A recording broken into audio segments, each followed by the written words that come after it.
नमस्कार। ब्रेक के बाद खबरों में एक बार फिर से आपका स्वागत है। मैं हूं हिमलता और खबरों की शुरुआत करते हैं राजधानी रांची से। राजधानी रांची के तुपुदाना में प्रेमी प्रेमिका की बेरहमी से हत्या करने की वारदात को पीएलएफआई उग्रवादी निरंजन बांडू ने अपने साथियों के साथ मिलकर अंजाम दिया था। रांची पुलिस ने इस डबल मर्डर केस का खुलासा करते हुए 3 आरोपियों को धर दबोचा है। उन्होंने पुलिस के समक्ष अपना गुनाह कबूल किया है।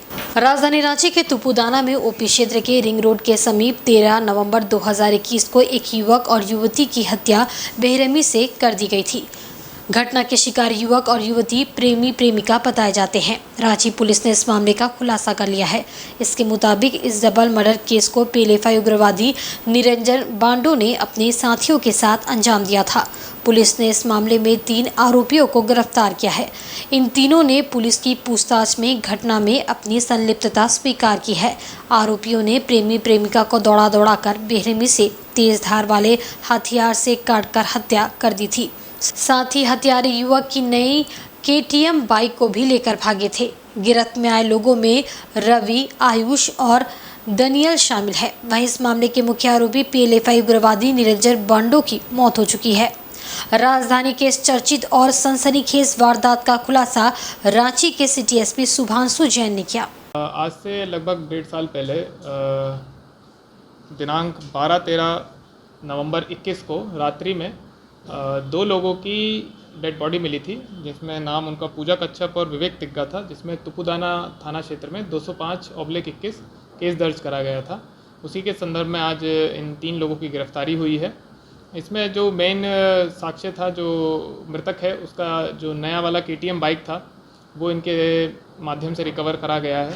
उसमें जो एक अभियुक्त हैं रवि बिंज, उनके द्वारा वो बाइक को 60,000 रुपये में एक व्यक्ति को बिक्री कर दिया गया था, और तो उसी व्यक्ति से ये बाइक बरामद करी गई है। आयुष और डेनियल तिग्गा को भी अरेस्ट करा गया है। इसमें एक और जो थे इन्वॉल्व थे, उनका नाम था निरंजन बांडू। उसकी हत्या हो गई है, वो भी पीएलएफआई का मेंबर था। और इसमें जो मेन है इनका रवि मिंज, उसके पहले भी 2 केसेस ऑलरेडी रजिस्टर्ड हैं। नामकुम थाना में 140/21 नामकुम थाना 140/21 और दूसरा नामकुम का ही एक और 270/18 में आर्म्स एक्ट में पहले भी जेल जा चुका है। इनका मेन जो मकसद था, जो मोटिव था इनका, जो लड़का और लड़की इनको दिखे तो इनका बाइक और लड़की दोनों पे ही बुरी नज़र थी, जिसके कारण इनके द्वारा ये कांड किया गया। मर्डर वेपन इनका एक चापड़ था, जिससे इन्होंने उसको कई बार मारा था। ये अपने ही यहाँ इलाके में ही रहते थे, क्योंकि अभी तक जो काफ़ी लोगों पे पुलिस को शक था, काफ़ी लोगों के नाम इसमें आए थे, बट पुख्ता सबूत होने के कारण किसी की भी गिरफ्तारी नहीं हो पाई थी। तो आज जब केटीएम बाइक जिसके पास अभी ओनर था, उससे जब रिकवर हुई, तो पुरानी कहानी और जो गुप्त सूचना मिल रही थी, ये जब, क्योंकि अक्सर ये शराब का सेवन करते थे, तो उसमें ये बात निकल के आती थी कि उस घटना में कौन कौन सम्मिलित थे। कोल्हान के सबसे बड़े अस्पताल जमशेदपुर के एमजीएम अस्पताल परिसर में तब देखते ही देखते अफरा तफरा की स्थिति उत्पन्न हो गई, जब अस्पताल के पार्किंग एरिया का छज्जा टूटकर गिर पड़ा। हालांकि छज्जा गिरने से कोई हताहत नहीं हुई, लेकिन सवाल ये जरूर खड़ा होता है कि पार्किंग एरिया में अगर कोई एम्बुलेंस रहता या फिर आने जाने वाले पर छज्जे का मलबा गिरता तो बड़ी घटना घट सकती थी। सरकार के लाख दावों के बावजूद एमजीएम की व्यवस्था में फिलहाल सुधार होती नहीं दिख रही है। ताजा मामला अस्पताल के पार्किंग एरिया का छज्जा टूटकर गिरने का है, जिससे देखते ही देखते वहां अफरा तफरी की स्थिति उत्पन्न हो गई। वैसे एमजीएम अस्पताल की ये बिल्डिंग पुरानी हो चुकी है, हालांकि इसकी मरम्मत भी हुई, लेकिन उसके बाद भी प्लास्टर गिरना कहीं ना कहीं काम की गुणवत्ता पर सवाल ज़रूर खड़ा करता है। वहीं मौके पर मौजूद गार्ड का कहना है कि यहां अचानक छज्जा ऊपर से आ गिरा, जहां कुछ गाड़ियां भी खड़ी थी, लेकिन उन गाड़ियों को कोई नुकसान नहीं पहुंचा है। फिलहाल इस घटना के बाद मौके पर मौजूद गार्ड लोगों को दूसरे रास्ते से जाने का आग्रह कर रहे हैं। छज्जा अपने आप गिरने लगा है। पब्लिक जितने भी जा रहे हैं, मैं साइड से बोल रहा हूँ चलने के लिए, इधर से ये साइड से चलिए, तो चोट लग जाएगा। किंग का गाड़ी जितने भी है वहाँ पे हम लगाने मना करते हैं, लेकिन फिर भी लगा दे रहे हैं। कोई बड़ा हादसा भी हो सकता है। हाँ, बड़ा हादसा भी हो सकता है। अभी देखिए ऊपर में लटका हुआ छज्जा, किसी पे गिर जाएगा तो बड़ा हादसा हो जाएगा, इसलिए मैं यहाँ खड़े हूँ। या कुछ घटना हो जाता है, और इतना बड़ा बड़ा भी गिर रहा है।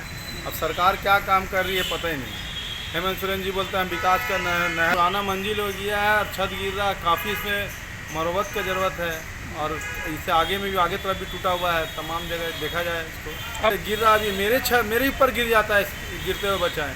हम तुरंत हटे वहाँ से, तुरंत हटे तो जो मेरे ऊपर गिर के टूट जाता, सर पड़ जाता है। इधर प्रधानमंत्री की अगुवाई में केंद्र की भाजपा सरकार के कार्यकाल के 9 वर्ष पूरे होने को लेकर पश्चिमी सिंहभूम जिले के सोनवा में भाजपा की ओर से संयुक्त मोर्चा सम्मेलन का आयोजन किया गया। सोनवा वन विश्रामागार में आयोजित इस कार्यक्रम में बतौर मुख्य अतिथि केंद्रीय रेल राज्य मंत्री राव साहेब पाटिल दानवे शामिल हुए। इस मौके पर उन्होंने मन से केंद्र की मोदी सरकार की उपलब्धियों को गिनाया और इसे जन जन तक पहुंचाने के लिए भाजपा कार्यकर्ताओं में जोश भरा। उन्होंने कोरोना काल के दौरान गरीब जनता को राहत देने के लिए मोदी सरकार द्वारा शुरू किए गए प्रधानमंत्री गरीब कल्याण अन्न योजना, प्रधानमंत्री उज्ज्वला योजना सहित कई अन्य योजनाओं की जानकारी दी। साथ ही योजना से लोगों को मिल रही लाभ की भी जानकारी दी। केंद्रीय रेल राज्य मंत्री ने कहा कि मोदी सरकार केंद्र से गरीबों को फ्री में 5 किलो अनाज देती है, लेकिन राज्य की हेमंत सरकार इसे अपना योजना बनाते हुए जनता को दिग्भ्रमित करने का काम करती है। उन्होंने कार्यकर्ताओं को घर घर जाकर योजना की पूर्ण जानकारी देने का निर्देश दिया। उन्होंने कहा कि कार्यकर्ता मोदी सरकार की योजना की जानकारी जन जन तक पहुंचाए, जनता को योजना किसके द्वारा दी जा रही है उसकी जानकारी दे। मंत्री राव साहेब पाटिल दानवे ने आगामी 2024 के चुनाव में एक बार फिर नरेंद्र मोदी को प्रधानमंत्री बनाने के लिए पार्टी को मजबूत बनाने का कार्य करने का कार्यकर्ताओं को आह्वान किया। कार्यक्रम के दौरान कार्यकर्ताओं ने सोनवा में कोरोना काल से पूर्व ठहर रहे ट्रेनों के पुनः ठहराव की मांग की। इस पर उन्होंने स्थानीय नेताओं व रेल अधिकारियों से बात कर जल्द 1-2 ट्रेनों का ठहराव सोनवा में करने का आश्वासन दिया। गेस्ट हाउस में लेके बैठूंगा, इनसे चर्चा करूंगा। 10-12 ट्रेन तो नहीं छूट सकती, लेकिन आपके लिए जरूरी कौन सी ट्रेन और कौन सा ठहराव है ये मुझे बताओ, तो मैं मेरे ऑफिसर को बुला के मैं काम करने की कोशिश करूंगा। अगर मैं कहीं भी गया और अगर बोला चलो कल से ट्रेन रुकेगी, तो भैया ट्रेन नहीं रुकेगी। कल से ट्रेन छूटेगी तो इंदिरा गांधी जैसा होता हो कि तुम्हारी गरीबी हट जाएगी, और गरीब तो आगे में है ही देश में, ऐसा नहीं है। लेकिन मैं आपको आश्वस्त करता हूँ, इनके साथ चर्चा करके इन्होंने 5-5, 10-10 ट्रेन लिखी कुछ लोगों ने। अब 10 ट्रेन अगर तुम्हें यहाँ रुकने को लगे और जो रोज या हर काम में अगर नहीं रुकने लगी और दिल्ली जाने का काम रहा, तो ट्रेन में आप भी नहीं बैठेंगे। आप सोचेंगे 2 ही स्टॉप वाली ट्रेन होना हमको दिल्ली जाने के लिए, बराबर है ना? नहीं, हर स्टेशन पे रुकने वाली ट्रेन नहीं चाहिए। लेकिन बच्चों का सवाल होता है, शहर में आपको जाना पड़ता है, इसका ध्यान हम रखेंगे, चर्चा करेंगे और आने वाले समय में ऑफिसर के साथ चर्चा करके इसका निर्णय हम जरूर करेंगे। इतना ही आश्वासन देता।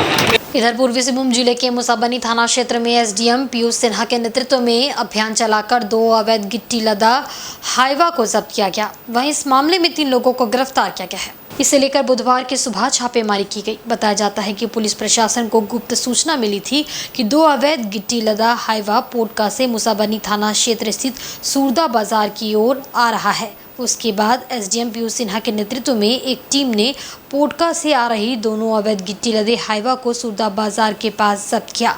साथ ही इस दौरान हाईवा के 2 चालक और दोनों हाईवा को एस्कॉर्ट कर रहे एक युवक को भी गिरफ्तार किया गया। जब्त हाईवा को मुसाबनी थाना परिसर के अंदर रखा गया है। इस मामले में माइनिंग एक्ट के तहत कार्रवाई की जा रही है। वहीं गिरफ्तार किए गए तीनों लोगों के खिलाफ आगे की कार्रवाई करते हुए उन्हें जेल भेजा जा रहा है। टीम में मुसाबनी सीओ राजीव कुमार भी शामिल थे। अंचलाधिकारी मुसाबनी के द्वारा दो हाईवा अवैध गिट्टी का जब्त करते हुए 3 व्यक्तियों को सुपुर्द किया गया है हमारे थाना अंतर्गत। उनके द्वारा समर्पित आवेदन के आधार पर अग्रिम कार्रवाई की जा रही है। आवेदन में वर्णित तथ्यों के अनुसार इसमें पोटका क्षेत्र से आ रहा था, जिसको गुप्त सूचना के आधार पर उन लोगों के द्वारा पकड़ा गया। इनकी गिरफ्तारी सूरदा बाजार के आसपास से इनको पकड़ा गया है। वहाँ से लाए उन लोगों को अंचलाधिकारी लाकर थाना में सुपुर्द किए हैं, जिसके बाद अगली कार्रवाई की जा रही है। जमशेदपुर के बरमावास थाना क्षेत्र के लाल बाबा फाउंड्री के पास खड़े वाहन आए दिन किसी न किसी तरह की दुर्घटना को दावत देती आ रही है। इस तरह की घटना में अब तक कई लोग घायल हो चुके हैं। इस बीच एक बार फिर इसी तरह की दुर्घटना हुई, जिसमें खड़े ट्रेलर से स्कूटी सवार के टकरा जाने से 2 युवक घायल हो गए। इस सड़क दुर्घटना में घायल होने वालों में बर्मा माइंस ईस्ट प्लांट बस्ती के रहने वाले मोनू कुमार और ओम कुमार घायल शामिल है। इस दौरान ओम कुमार को काफ़ी चोट लगी है, जिससे उनका एक पैर टूट गया है। वहीं मोनू कुमार को मामूली चोट लगी है। दुर्घटना के बाद दोनों को घटनास्थल से उठाकर MGM अस्पताल ले जाया गया, जहां उनका इलाज चल रहा है। परिजनों ने बताया कि दोनों बाइक से कैलाश नगर अपने एक रिश्तेदार के वहां खाना पहुंचाने जा रहे थे। उसी दौरान ये हादसा हुआ। गौरतलब है कि लाल बाबा फाउंड्री के पास ट्रेलर और ट्रक सड़क पर ही खड़ी रहती है, जिस वजह से इस तरह के हादसे अक्सर होते रहते हैं। वहीं सड़क किनारे खड़े होने वाले बड़े वाहनों की यहां लंबी लाइन भी लगी रहती है। इसे लेकर स्थानीय लोग कई बार प्रशासन के समक्ष शिकायत भी दर्ज करा चुके हैं, लेकिन प्रशासन की ओर से अब तक किसी तरह की ठोस पहल नहीं की गई है। इस कारण यहां सड़क दुर्घटनाएं आम बात हो गई है। इसमें कई लोग जान भी गंवा चुके हैं। एक तो ओम कुमार है, मोनू कुमार गाड़ी चला रहा है। मतलब कहाँ से कहाँ जा रहा था? वो कैलाश नगर खाना पहुंचाने वो जा रहा था अपना खाना पहुंचाने के लिए? जी। कहाँ पे? कैलाश नगर। कैलाश नगर। फिर क्या हुआ? फिर वो गाड़ी चला रहा था, ठोक दिया ट्रेलर में जाकर। खड़ा गाड़ी में ठोका जाके? जी। दोनों काफी चोट लगा है? ज़्यादा ओम कुमार को चोट लगा हुआ है। अच्छा, और उसको नहीं लगा है। अच्छा, ये लोग क्या? जी, और वही मोनू कुमार गाड़ी चला रहा था। अच्छा। ओम कुमार का ज़्यादा चोट लगा हुआ है। खड़ा गाड़ी में जाकर मार दिया? जी। सरायकेला कस्बा जिला के कुकड़ू प्रखंड के दयापुर निवासी और रांची सांसद संजय सेठ के सांसद प्रतिनिधि प्रयाग चंद्र महतो का बुधवार की अहले सुबह करीब 4 बजे आकस्मिक निधन हो गया। उनके निधन की खबर मिलते ही आम से खास लोग पार्थिव शरीर का दर्शन करने उनके आवास पहुंचे और शोक संतप्त परिवार से मिलकर ढाढस बंधाया। इस बीच सांसद प्रतिनिधि प्रयाग चंद्र महतो की अंतिम यात्रा में सैकड़ों लोग जुटे। गांव में ही उनका अंतिम संस्कार किया गया।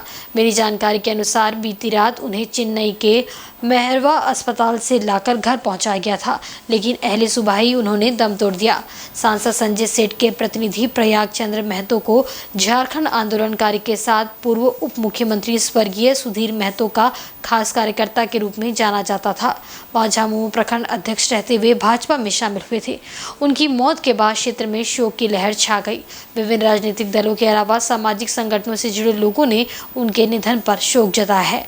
वह 2 बार कुकड़ू से जिला परिषद का चुनाव भी लड़े थे। हालांकि दोनों बार वे चुनाव जीतने में असफल रहे। भाजपा के प्रखंड अध्यक्ष भरत चंद्र महतो व समाजसेवी खगेन महतो ने कहा कि प्रयाग चंद्र महतो के आकस्मिक निधन से अपूर्णीय क्षति हुई है। इस मौके पर भाजपा नेता विनोद राय, सारथी देवी, सच्चिदानंद महतो सहित भाजपा के सैकड़ों कार्यकर्ता उपस्थित होकर उन्हें श्रद्धांजलि अर्पित की एवं उनके अंतिम संस्कार में शामिल हुए। आज सुबह 4 बजे सूचना आया कि प्रयागदा मेहरबा हॉस्पिटल से घर आ गए। 4 बजे मेरे पास सूचना आया कि निधन हो चुका। मैंने सुबह यहाँ आ गया, आने परिस्थिति देखे वास्तव में इसका निधन हो चुका है। प्रयाग महतो एक ऐसा आदमी था, कुकड़ू प्रखंड का भारतीय जनता पार्टी का सांसद प्रतिनिधि था और भारतीय जनता पार्टी का बहुत अपूर्ण क्षति हो गया। शुद्ध पार्टी का ही नहीं, कुकड़ू प्रखंड का विभिन्न वर्ग समाज का लोगों का हमेशा साथ देते रहते थे। लेकिन क्या करें, भगवान उसको उतना ही लिखे थे। आज उसका सुबह 4 बजे निधन है गया। अपने क्षेत्र के प्रति हमेशा लोगों का सुख दुख का साथी के रूप में अपने राजनीतिक जीवन को आज लगभग 30 से 40 साल अपने इस क्षेत्र का सेवा में लगाया। आज इनका चले जाना एक अपूरणीय क्षति है और हमें लगता है कि एक संसद प्रतिनिधि के तौर पे ही नहीं, ये किसी भी राजनीतिक दल में रहे हो, चाहे झारखंड मुक्ति मोर्चा में हो या बीजेपी में, ये सभी लोगों के लिए एक समावेश के रूप में काम करते आए हैं। यूथ कांग्रेस के जमशेदपुर के विभिन्न थानों में अवैध वसूली का आरोप लगाते हुए सिटी एसपी को एक ज्ञापन सौंपा गया है। साथ ही इसे गलत परंपरा करार देते हुए इसके खात्मे की मांग की गई है। इस दौरान जमशेदपुर के जिला पुलिस मुख्यालय पहुंचकर यूथ कांग्रेस के सभी सदस्यों ने भ्रष्टाचार के खिलाफ अपनी आवाज बुलंद की। वहीं विभिन्न थानों में अवैध वसूली का आरोप लगाते हुए यूथ कांग्रेस की ओर से सिटी एसपी को एक ज्ञापन सौंपा गया। इस संबंध में जानकारी देते हुए यूथ कांग्रेस नेता ने कहा कि जहां एक तरफ रोजगार को लेकर कई युवाओं को पुलिस क्लियरेंस सर्टिफिकेट की जरूरत पड़ती है, वहीं पुलिस द्वारा सर्टिफिकेट देने के नाम पर मोटी रकम वसूली जा रही है। उन्होंने बताया कि कई युवाओं ने सेना में बहाली को लेकर पुलिस क्लियरेंस सर्टिफिकेट के लिए आवेदन दिया था, जहां इन लोगों से भी अवैध वसूली की गई है। ऐसे में युवा काफी परेशान है और हम जिले के पुलिस कप्तान से भ्रष्ट पुलिस पदाधिकारियों के खिलाफ कार्रवाई की मांग कर रहे हैं। कोई भी कंपनी में काम करने के लिए मजदूरों को कैरेक्टर सर्टिफिकेट मांगा जाता है। कैरेक्टर सर्टिफिकेट के लिए उन्हें थाना का वेरिफिकेशन चाहिए रहता है। जब थाना का वेरिफिकेशन के लिए लोग जब थाना जाते हैं तो उनसे जो है शरीर देख के, चेहरा देख के उनसे अलग अलग पैसा का जो है डिमांड किया जाता है। किसी से 500 मांगा जाता है, किसी से 2000 मांगा जाता है। पासपोर्ट वेरिफिकेशन के लिए 2000 मांगा जाता है। आर्मी बहाली दौड़ने के लिए जो युवाओं को वेरिफिकेशन लगता है उसमें जो है उनको 500-1000 रुपये मांगा जाता है। यही अवैध वसूली जो थाना द्वारा चल रहा है उसकी मांग को लेकर आज हम लोग यहाँ पे आए हैं और इसके हिसाब से मुलाकात की है और बोले कि जल्द से जल्द इन थानों में जो है चुनिंदा थानों में हम लोग नाम भी दिए हैं। इन सब थानों में जो है ज़्यादा ये जो है अवैध वसूली चल रहा है। तो एसपी साहब ने जो सिटी एसपी साहब ने हमें आश्वासन दिया है कि जो है इसमें जो है जल्द से जल्द कार्रवाई किया जाएगा। इधर पूर्वी सिंहभूम जिले के मुसाबनी थाना क्षेत्र में पुलिस ने शराब के अवैध कारोबार के खिलाफ अभियान की शुरुआत की है। इसके तहत थाना क्षेत्र के देवली में पुलिस ने अभियान चलाकर काफी संख्या में अवैध महुआ शराब भट्टी को नष्ट किया। पूर्वी सिंहभूम के ग्रामीण क्षेत्रों में अवैध शराब का कारोबार तेजी से पनप रहा है। इससे घाटशिला अनुमंडल का मुसाबनी थाना क्षेत्र भी अछूता नहीं है। इसी को लेकर पुलिस ने क्षेत्र में शराब के अवैध कारोबार के खिलाफ अभियान की शुरुआत की है। इसके तहत मुसाबनी थाना अंतर्गत देवली गांव में थाना प्रभारी अंचित कुमार के नेतृत्व में अवैध शराब भट्टियों को नष्ट किया गया। पुलिस की टीम ने गुप्त सूचना के आधार पर मंगलवार की रात अभियान चलाकर देवली गाँव में छापेमारी की। इस दौरान पुलिस को काफी संख्या में उत्पादन करने वाले अवैध शराब भट्टी नजर आई।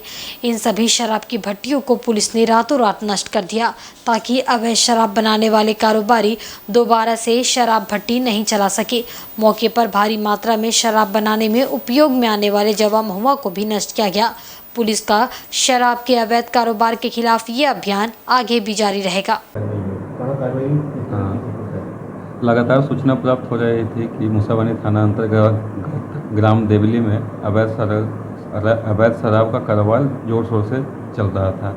इसी बीच कल दिनांक कितना को वरीय पदाधिकारी को सूचित करते हुए एक विशेष छापामारी दल का गठन कर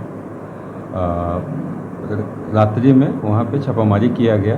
काफ़ी मात्रा में अवैध महुआ तथा शराब भट्टी को नष्ट किया गया और आशा करते हैं कि इससे जो भी अवैध काम कर रहे हैं उन पर प्रतिकूल प्रभाव पड़ेगा और भविष्य में वो लोग इस काम से बचेंगे।